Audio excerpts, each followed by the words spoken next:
be real, be authentic, and live life however you desire, because it's all up to you. And to your point earlier, this isn't a practice life. This is all you got, right? So make the most of it and be daring, be bold, go out and do fun things, crazy things, and enjoy life and make it worthwhile. Rolling toward the unknown.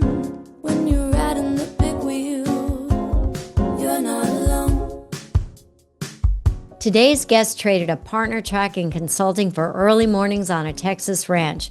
Dave Worley spent years advising the C-level and led business development, most recently as a partner in BD at CrossCountry Consulting, following a decades-long career at PwC, most notably leading the U.S. and Mexico business development before stepping into his family's ranch operation outside of Pecos, Texas, in far, far west Texas. We'll talk about his career in consulting, how he recognized it was time to pivot, what changed and what didn't when he left, and the lessons he's applying to this new chapter of his life. Wherever you are in your career journey, from deciding to take that next step to sidestepping out of corporate life, this is going to be a conversation you won't want to miss. Welcome, Dave. I am so excited to have you here on Riding the Big Wheel with me today. Hi, Michelle. It's great to be here. Thanks for having me. Of course. So you and I have known each other for, I think about 7 years, 8 years. Yeah, or Is long. it Yes, probably between them, eight, longer? 8 to 10, maybe somewhere in there. God, I think we're aging ourselves. And so you we met when you were actually at PwC leading Hmm. business development. Right. And you have recently had like a major shift in your life. But before we talk about, well, I guess many shifts, but before Many we talk shifts. about that, I would love for you to talk about your consulting profession. So you're a consulting professional, probably viewed as one of the most demanding jobs out there. I mean, constant travel, 24/7, you're on, even when you don't feel like it. But yet, you loved the game. I love the game. Let's talk a little bit about that.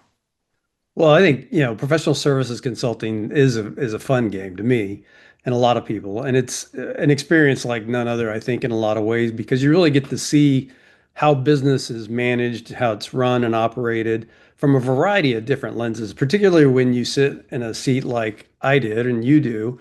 From a business development lens, you get to see all facets of the business itself. You're not beholden to one small area of expertise. So you're kind of a jack of all trades. You don't do delivery. You really do more listening and problem solving and helping clients solve those important problems by bringing the right people to bear to those issues that are the experts in those areas. And to me, it's invigorating. It's fun. It's helping people out and solving their problems and getting to really look at the business through the lens like a CEO does, instead of in the silos and how it operates, which is, I think, interesting and fun and really gives you an advantage to how you look at businesses in general, I think. So it was fun. So, Dave, a lot of people will move. I mean, this is what I did. I had I followed the perfect consulting track, right?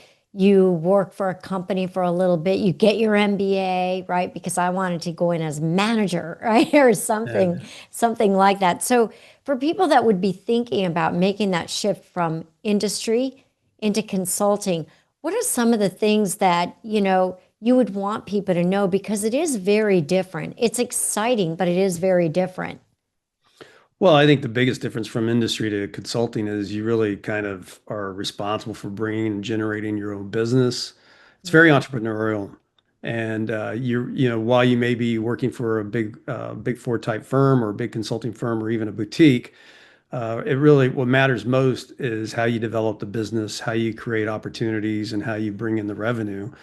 And so the difference being is that you have to own it, and you really have to not only own it, but you got to deliver. You got to do exceptional work for clients to be happy and satisfied so they hire you back the next time. But it's something that every day you got to go earn your stripes. And I think it's also something that if you like the challenge and self-motivated and you like an entrepreneurial lens through maybe a big environment of multidimensional people and work-related topics, I think you would be able to excel fairly well. It's fun. It really is fun. So you brought up something that I'd like to talk about for a minute, which is the business development aspect of it. As you know, I work at a boutique consulting firm. I'm partner here at Sales Globe, and we actually love to take very experienced practitioners and work with them to learn and cultivate the art of consulting. And it's hard. Some people actually go back into industry. I think part of it is that entrepreneurial part, but also it is that business development hat, if you will.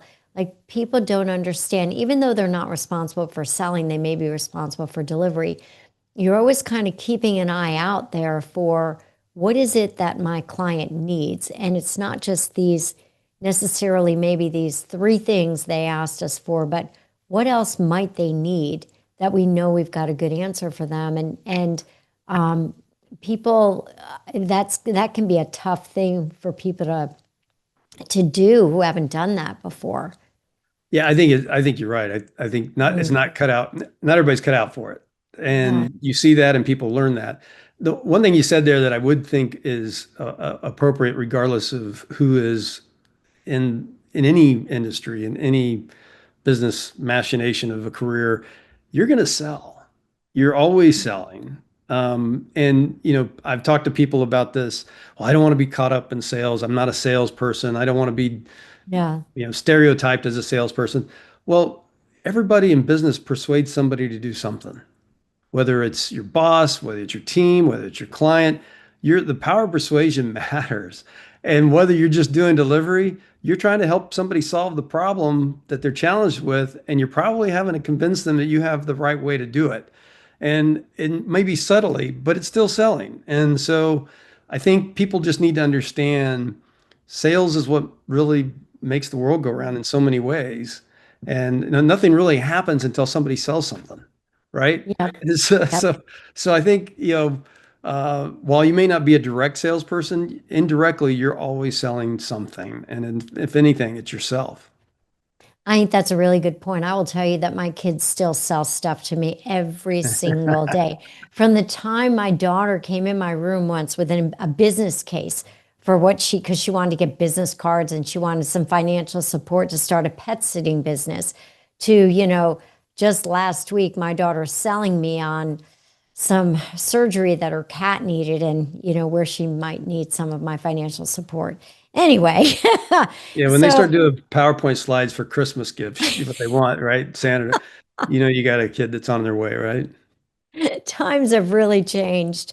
So the other thing I guess I would make, and just one other point would be, I explain to people that when you're in consulting and suddenly you're in front of a client, you become the expert in the room. So you got to be a little careful too. I will tell people, don't get over your ski tips, and it's the best place to really understand when you don't know something, and people will respect you for that, and you can get the right help. But I would also Absolutely. say that that's like another big one is, you definitely are the expert when you walk in the room. Yeah, and I would say, and on the top of that is the humility of knowing, even if you are, to not be so confident that it comes across as too much of an ego. And sometimes you get in these situations where I'm the smartest person in the room and I'm trying to prove it, and that never goes over well. So you Yeah. gotta help people succeed by being, I think, humble and forthright in terms of trying to seek understanding and co-develop opportunities for solutions. So one of the things, and that, by the way, is something that I do coach people on as well. I remember one time a consultant said to me, I said to this person, you can't just tell them, well, you're wrong. Like, let's talk about how we discuss this. And he said, oh, okay. So, like, I'm just not supposed to tell them the truth and just let them think, that they're just right. And I'm like, no, let's talk about how you finesse the Right. conversation, right? There's a lot of things to learn. But I was really interested to talk to you about the future of consulting. And we know that, there's a lot being speculated about the future of consulting with AI. We do know that there's an expectation, regardless of you're in professional services or anything, that there is a productivity and efficiency play, if you will, with AI. Heck, we see it here at Sales Globe. I would like to think we've been at the forefront, but that's not where it stops. That's really where it starts. And, people have said, oh, consulting, it's going away. There'll be no place for people. I don't really believe that that's true, but I would love to hear from you, coming from a much larger consulting background, like what you think the future of AI can have and how that will impact the role of consulting and professional services. Well, that's the million dollar question, right? I mean, everybody's trying to figure that out. And if you listen to what's being said in the media or through the business lines of the people that are developing AI, you know, things from the future may not look as rosy as you'd like for them to be if you listen to them Mm, all. But I would say what I think about, and when I think about AI, first and foremost, it's the technology is going to be amazing, and I think it can already do amazing things. And but I also think it's very similar to what we saw back in the 90s with process reengineering, the technology changes that were coming at that time with ERP systems and solutions like that, was there was a lot of talk and a lot of vaporware. And so there was things that weren't really quite ready for prime time. And I think about where we are with AI is a lot like what we were back then when you had the 9600 baud modems. You know, back then it was technology that made a difference and it helped, but man, it wasn't the most efficient and it wasn't the easiest. And I think AI over time will become what we know today as the internet, how it's affected our businesses now from what it was originally back in its infancy in the early 90s. So while there's so much to gain from the AI technology that's out there now, I think a lot of it has to do more with the admin, the analysis, putting ideas together in terms of what's available to you through ChatGPT and some of the others that really make it easier to find detailed information and analysis on companies or uh, forecast things differently or faster than what you normally could. From a BD perspective, I think that's really what I see as the advantage. Now, there's mhm. companies out there that are saying, you know, we're going to be able to give you more information to find and identify potential buyers sooner rather than later, make the buying cycle shorter, all these things. And I'm sure that'll probably evolve to that level. But in the meantime, I think the biggest advantage I see for AI in today's business development world is it takes a lot of the admin responsibilities from a high percentage for a typical sales rep to be able to say, I'm going to be able to get it done faster through AI. Now I got more time to spend in front of clients and selling and being, in front of them talking about their business.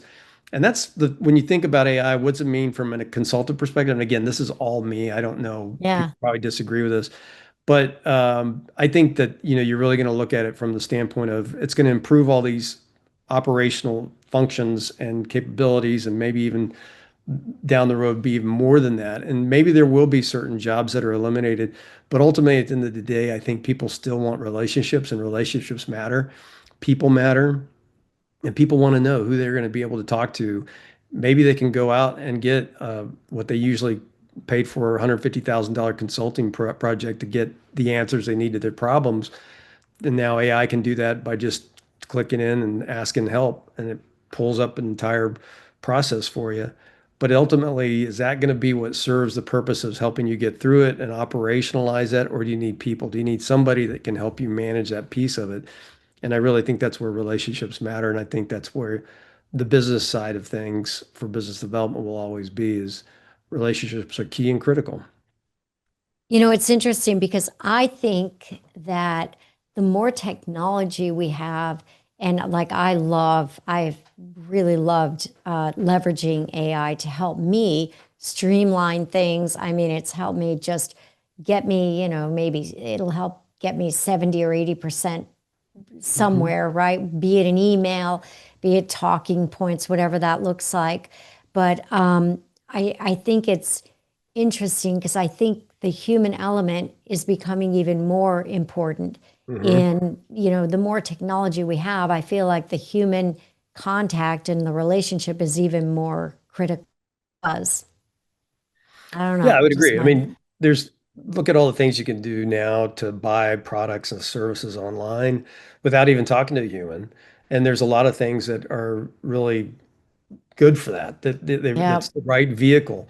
But ultimately, when it comes to professional services consulting, I think you're still going to be asking people to help you get these things done with the addition of what AI can bring. And I mean, I think that there's certain aspects of consulting that AI will just definitely overtake and become the default answer to getting things done. But still, at the end of the day, people matter.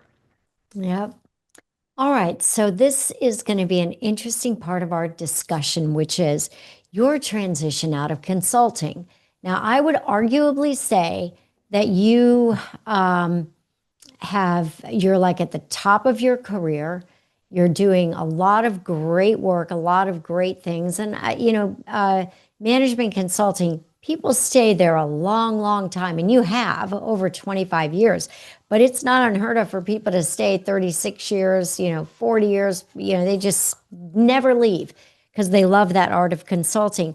But you left and you actually made this transition to become part of your family ranch. And I wanted to talk about that. First of all, it'd be really cool to just hear about the ranch and what is all happening there and your role there. And then I'd like to get into, what made the decision for you to finally make that change. Yeah, it's a great question, and I'll try to navigate this so it makes sense and hopefully somewhat interesting to your listeners. I think that for me, for my career in consulting, I had I think achieved all of the things that I wanted to achieve in my career. And leaving PwC was, gave me a new start to try to decide whether I wanted to go full-time retirement or go back into it. And I felt like I had one last opportunity in me, and I did that with CrossCountry for a couple of years, which was very rewarding and really great firm and great people. A lot different than the big behemoth of PwC, but it made it even more fun in some ways, and definitely a challenging and learning environment. And I was glad to have that opportunity. And leaving that back in February, I got the opportunity to really kind of look back and say, what do I really want to do at this stage in life? And, I'm an empty nester. I don't have the kids to worry about anymore, and they're off and doing well. And so I had been dabbling with my family in the ranch business for years, taking care of things for my mom. I have a 96-year-old mother who's still, uh, should probably outlive us all. And so she needed some help with these things, and I started taking on bits and pieces over the years. And finally, it's got to this point where it made sense to do this full time.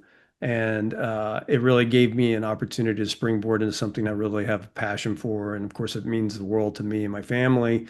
And for that reason, I decided that this would probably be the direction I go. I've had a lot of opportunities to get back into consulting and business development and different aspects of that, and they still pop up every now and then. And I've done some consulting on the side, but for the most part, I'm pretty much focused on the ranch and the business at hand, and trying to make sure that we do everything we can to keep this what it, to me is blessing that you never would even expect to have, and that it's meant a lot to my family, and we just want to take care of it and make sure that we got it going for the next generation, and set up the my kids and hopefully my grandkids someday, and see how it can continue for generations.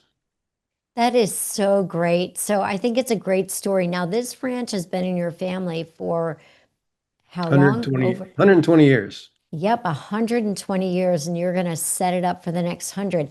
So let's talk a little bit about like what happens there. So it's transitioned over time, and let's talk about, the modern ranch or your modern ranch and kind of what you see the future of for the ranch.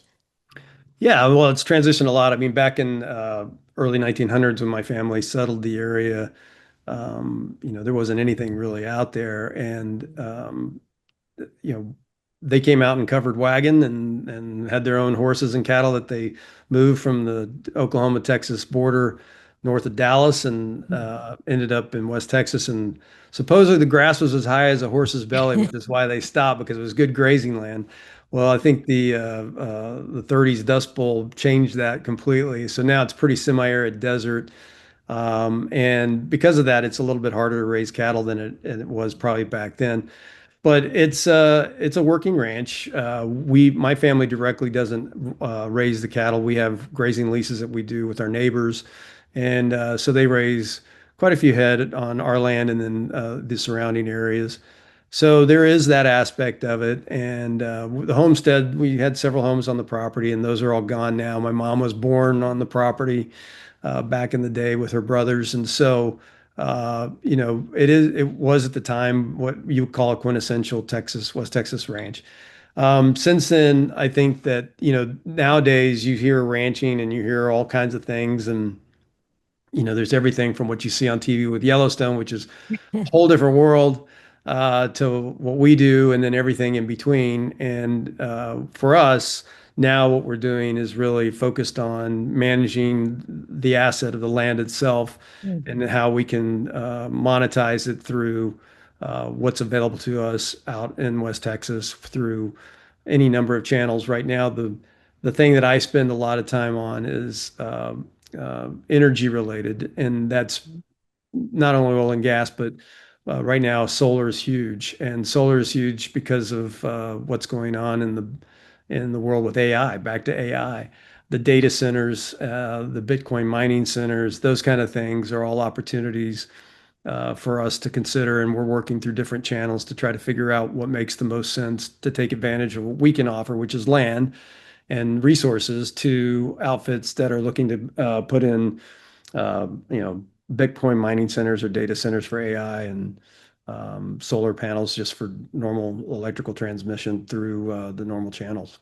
That is so interesting Hmm. to me. It's funny because we were just having this conversation, and we've got a newsletter called Sales Globe Signals, and we were just talking about this AI infrastructure build and the necessity for the power, right? That's all anybody talks about right now is the power that's going to be required to actually assist AI, right? And it's whoever has the power is going to win the race, they say, right? So that's kind of very interesting, I think. What specifically are you doing with your solar power Well, project? we're right now investigating it. Excuse me. We're Okay. looking at different opportunities with different solar energy companies and trying to assess what's the right advantage for us to take in terms of how we work for a joint relationship, a partnership with these companies. And the other thing that we're looking at is natural gas driven energy sources for data centers in the area. That's a big topic right now, particularly as it drives the AI data center infrastructure needs.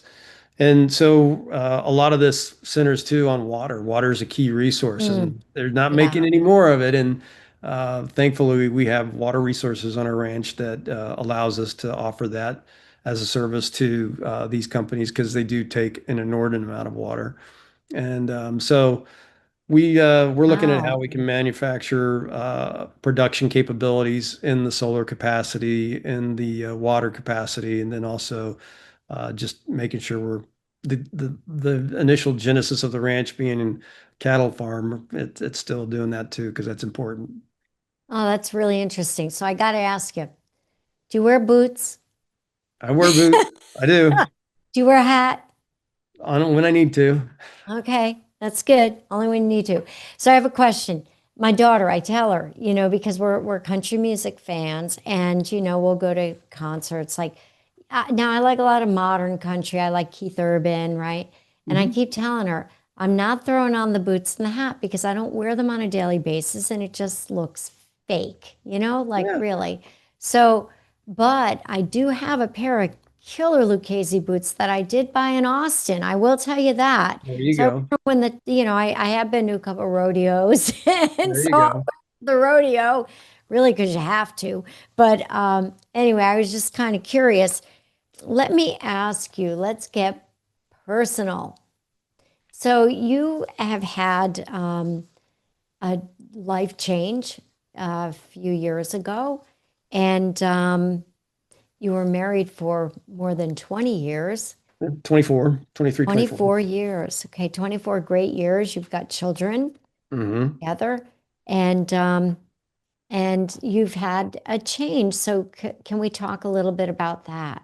Yeah, no, I mean, I had a wonderful marriage. I enjoyed, my former spouse is still a very good friend of mine, and we got married later in life in our 30s, mid 30s, and for us, I think both of us had never been married before, and we both, I think, got into it with the expectation that it was going to last forever. I don't think, you know. Hopefully people don't get into marriages thinking that, well, if it doesn't, they're bailing out. The idea was one and done. And, for everything that it was a good marriage. I think we had a great marriage. I think we had a lot of fun and the family aspects of it were rewarding and we did a lot of neat things as a family unit. And, I still have a world of love and care and respect for my former spouse. She's a great person. She was a great person when I met her. That's why I married her. Just because the marriage ends doesn't mean you had a bad marriage. I think we just both got to the point with everything that life had brought our way that we both realized maybe it was time to make a change and move forward differently. For us, I'm very fortunate and blessed that we were able to get through it and still be good friends and still have the ability to communicate without going crazy and getting emotional. And early on, we set the right boundaries around expectations and how we were going to treat each other and how we wanted the family unit to still be what it could be in the new modern family era.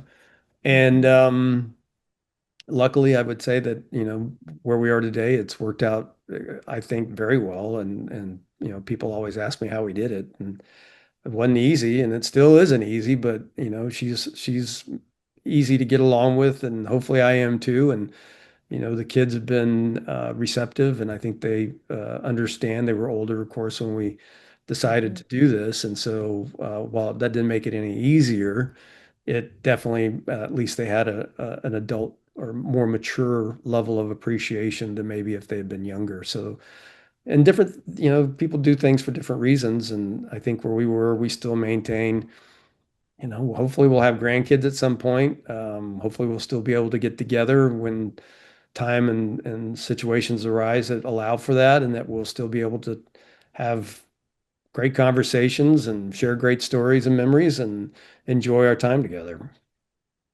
That's well said, and actually, it sounds like things are working out. Um, when you and your ex-wife now were making a decision, to separate, what were some of the things that concerned you most? I know that people, they get stuck or they are in that relationship and they choose to stay. It's actually, in many cases, I think I hear a lot of stories where it's easier to stay.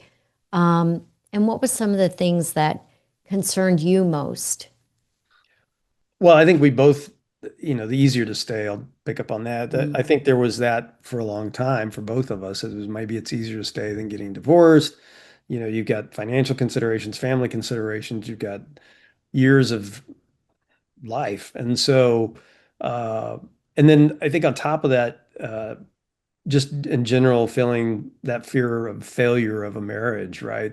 Because of, the demise of the relationship and the marriage, what does that look like to the outside world and the friends and the family and the kids and all those things? And I think ultimately, when we boiled it down, it was, are we enjoying life together, or is the joy better found without each other?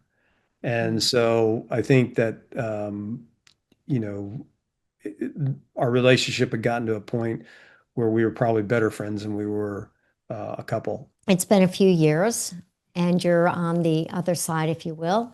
And let's talk a little bit about like what life is like now. So you guys made that tough decision, and it is a tough decision. A lot of people, I mean, listening are probably thinking about that now. So what would you tell people about what life is like now, and maybe some of the challenges you had, and then how you've overcome some of them, and where you are today?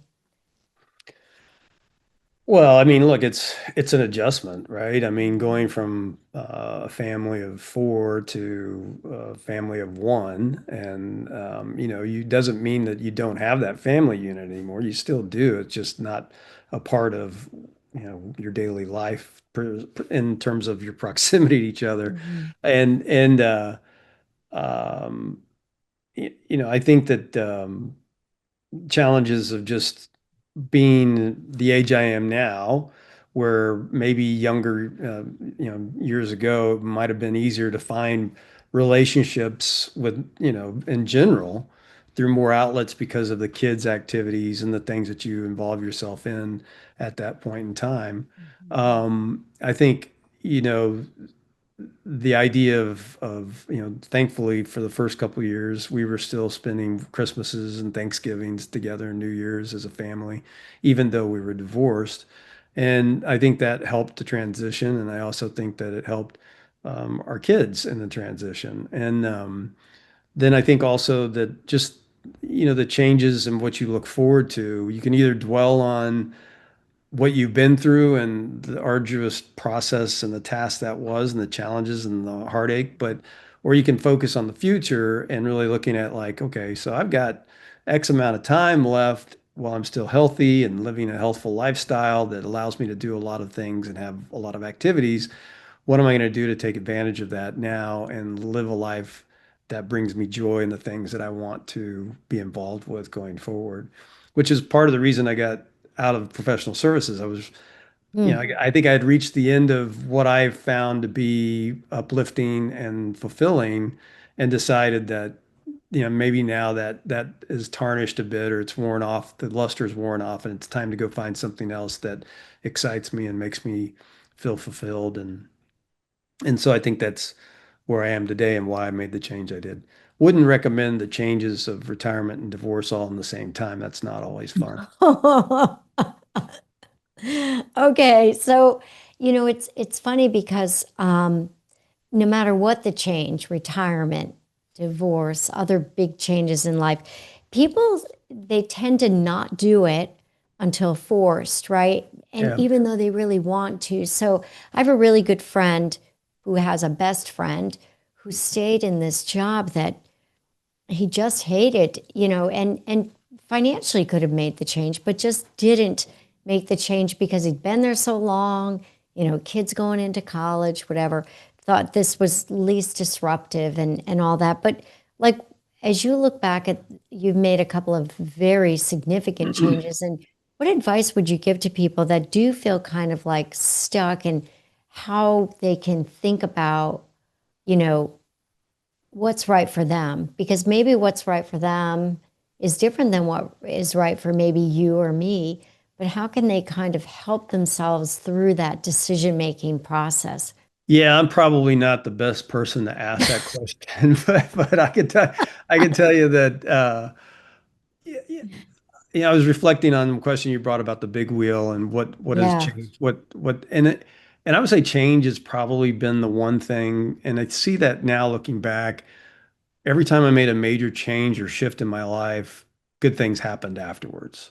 Oh, And interesting. so in at the time of making the change, it wasn't, you sat back and questioned it. What am I doing? This is crazy. How come I'm doing? Well, I'm leaving my comfort zone and I'm the security and looking back on some of the changes that I jumped into in my younger years from a career or personal, I look back now and I'm like going, what was I thinking? How did I even get that idea? How did I manage that? Because, at this stage of the game, I was like, going, there's no way I would take that kind of risk. But I think that that's probably the biggest thing is that embrace the change, because if you do, good things can come out of it. And even if the things aren't Mm, as good as you expected, it's a learning growth experience that will help you be better for whatever you're suited to do next time. And that sounds to me when I say that, I'm listening to myself. I'm like, that's so trite. That's so what you hear.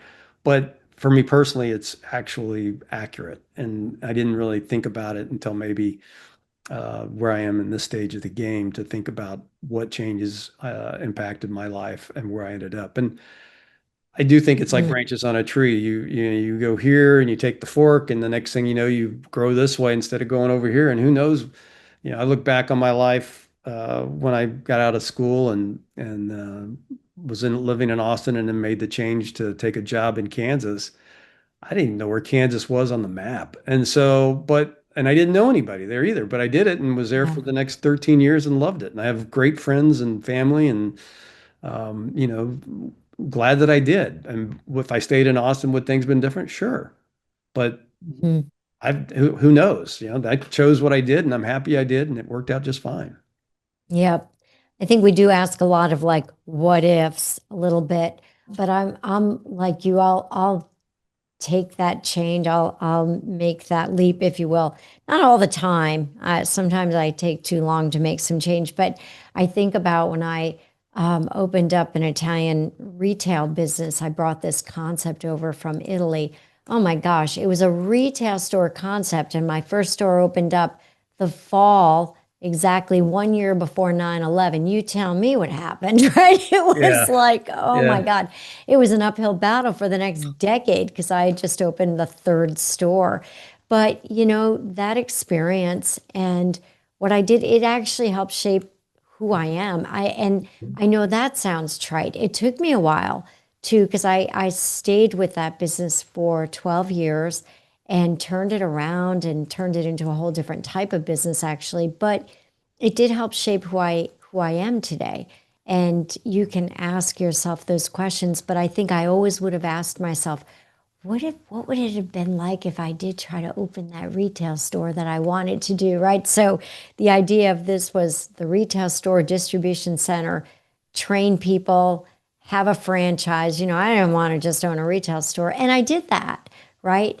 But had I not done it all these years later and owning a consulting business now, I would have always said, what would have happened if I tried that? So Mhm. I'm with you. Yeah, I'm with you to try those things. So I go back to that saying, and we talked about this before, is like that old saying of, a ship in the harbor is safe, but that's not what ships are mm, made for, right? And yeah, so get out on the open ocean, ride the waves, go through the storms. The sun will come out tomorrow and it'll all be good. Just sometimes you just got to live through it. yeah, I think you're right. I remind myself all the time that, at least as far as I know, because I don't recall any other one, we have one life that we live. I don't recall previous ones, even though I swear I was Cleopatra back in the day, but I don't I can know. see you through it. That's good. And I don't know what happened. But Yeah. anyway, so let's talk a little bit about like where you are today.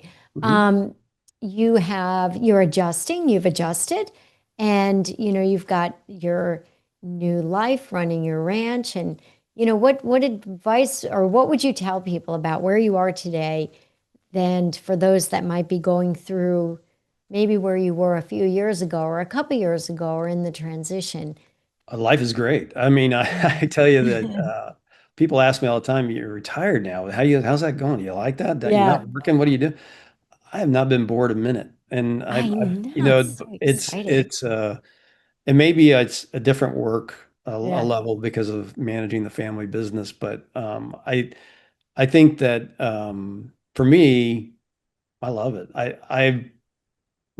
I don't really, I miss what I miss are the people. I miss working Mm, beside great people, learning extraordinary things. The one thing about professional services, it's always something new, and being refreshed on that, and the growth that comes with that, and just meeting interesting, unique, knowledgeable, intelligent people, and the quality of yeah. people is something that you may not get as much exposure to, but a lot of that has to do with where you're putting yourself out in retirement, and Mm, the people I'm meeting and working with on the ranch are, my new family, right? My new world of influence and learning and development, and they're equally as intelligent and exciting. And I learn every day. It's like I'm drinking from the fire hose, but it's great. And so I would just say great. the thing is, for me, the transition hasn't.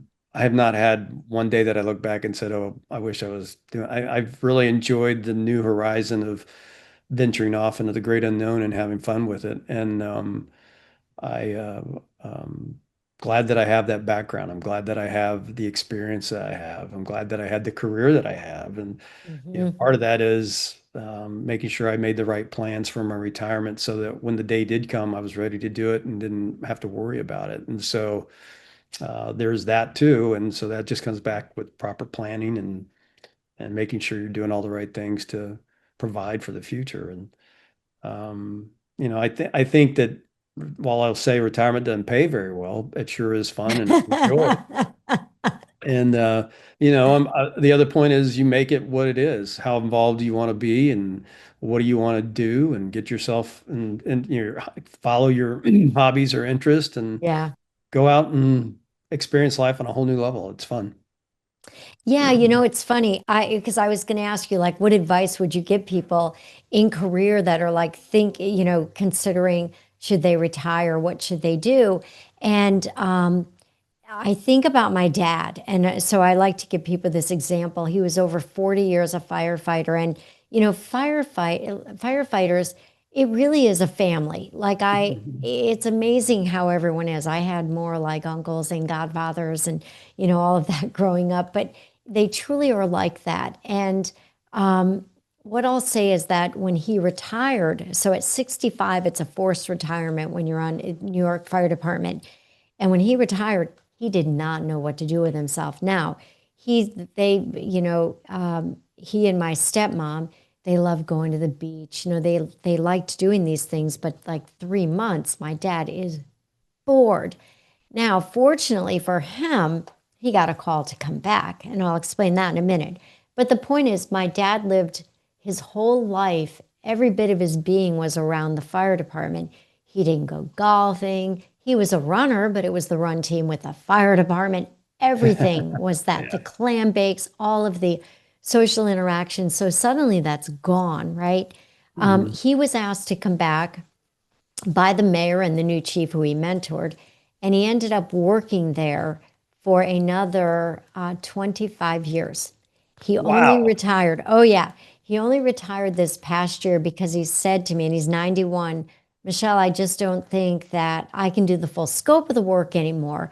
And even though, he's tough, even though they offered me, like all the firefighters will help me or anybody, or I can get a team of people to work with me, he said, no, it's a single person job. It's a quartermaster job. So responsible for all the firehouse supplies. And there's a lot of fire departments in Albany, New York. He said, if I can't do it, then it's time for somebody else to. But I think one of the things of advice that I learned was to make sure you have another hobby. His biggest advice to young people, when I asked him, because I had him on, I did a recording with him recently, was make sure you do a job you love. Because he said, I loved my job so much it didn't feel like work, right? But he didn't have anything else. So, Hmm. like, I say, try to build some other things too around you so you're kind of prepared.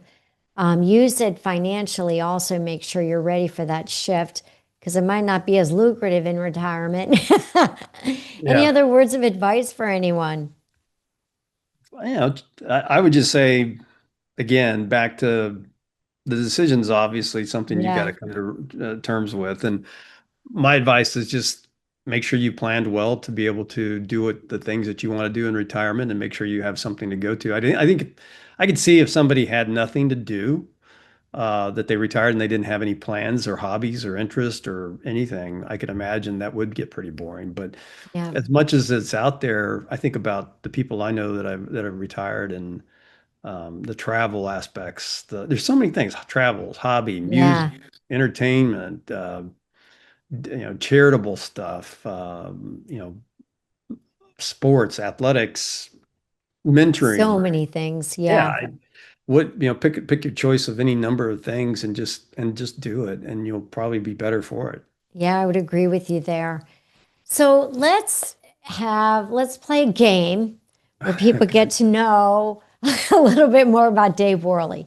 I asked you a couple things like your favorite book, and some books that you like to read. The reason I like to do this stuff on the podcast is it's all about learning, riding the big wheel. It's about people listening to this and learning from people about their own personal and professional journey of life and taking away things as well, that they can learn from. So I like to ask those things and talk to me a little bit about some of your favorite books and what you might be reading now.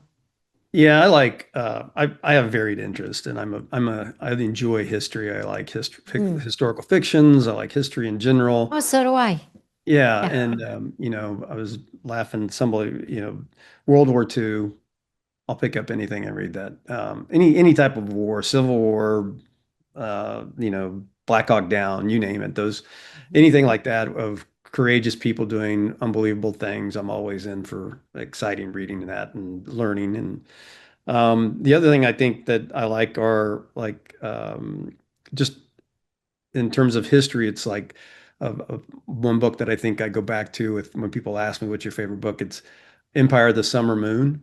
And it's an easy read. It's about Quanah Parker and the Comanches in Texas back at the turn of when, uh, the Native Americans and the US were clashing over the territory and the Great Migration to Oklahoma and the reservations and how they lived through that. And it's an interesting read. And being in the middle of that area where that happened, there's so many stories about immigrant German families and their kids being kidnapped by the Indians and how they thrived in the Indian culture and those kind of things. I just find fascinating. Yeah. So I like those, but then I also like, the self-help books. I just read Let Them from Mel Robbins, and what a phenomenal book that is too, and just how you approach people in situations. It's very sage advice. And then another one that I'm reading right now, which is really kind of when I look at it, I'm not sure exactly why I picked it, but it's about Fermi's paradox, and it's I think the book's Where Are All the Aliens? And it's Mm. 75 solutions as to why the Fermi paradox is, why there's not any aliens. And so it's just kind of interesting to read through that and think about things. And so I just kind of dabble through stuff. I oftentimes get bored with a book and won't finish it, but and I'll go back to it later. So it just I depends. do that too. I usually have a few books going on my nightstand. And when Yeah, I can't sleep, I pick up the business book because I can read like 2 pages and I'm out. right. Totally. It's really Totally. bad. So one of the things I like to do is when I'm traveling, I like to look for independent bookstores, and I like to find a lot of times the owner of the bookstore is there. There's a place up in Hudson, New York, and the bookstore owner is in there. You can usually tell, or a manager. And I always like to go to them and say, "Can you recommend 3 of your favorite books to me?" And always it's stuff that I would like never read. Some of it I like, some of it, some of it I love, some of it maybe Mhm. not so much, but it kind of broadens your horizon a little bit. So that's just kind of a thing that I like to do. But I love to Yeah, read. no, totally. And I like the autobiographies or the stories about like, Steve Jobs or Phil Knight and those books of important people that are cultural icons that shape the world. That's kind of Yeah. interesting to see how they did. So you're talking to our audience are people that are, well, a lot of them are women, but it's not just women. And a lot of them are in career. Many of them, like the people that are on the podcast who it's aimed at, it's a lot of women are in leadership. And so as we think about, you talked about your big will moment, you talked about taking chances, and you talked about making those moves and how you can think about making change when you feel stuck. What would you want people to remember about our conversation today? It's a great question. I think, first of all, I hope I hope people enjoyed it and found it interesting to a certain degree, or maybe they got to see the insights of my life to a level that they either say, "Thank God I'm not him," or that might be interesting, right?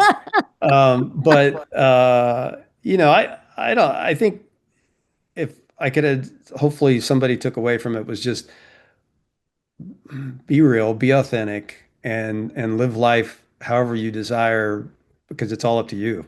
And to your point earlier, this isn't a practice life. This is all you got, right? So make the most of it and be daring, be bold, go out and do fun things, crazy things, and enjoy life and make it worthwhile. And and maybe in some cases that doesn't mean going out and skydiving, but maybe that means curling up with a book in front of the fire or going out for a walk in nature or just sitting on the back porch watching the sun come up. Doesn't mean you have to be always on the move and always on the go. And just take time to relish what you have and where you are and be grateful for that.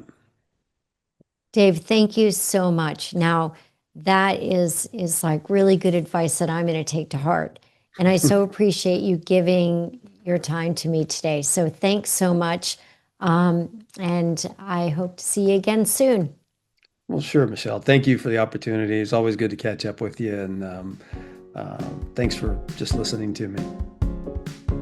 Hey, it's Michelle. Thank you so much for listening today. If you enjoy our podcast and know someone who you believe would make a great guest, I would love to hear from you. Feel free to connect with me on LinkedIn and let's talk. I'd love to hear your feedback, and as always, may it inspire you in your own personal and professional journey of life.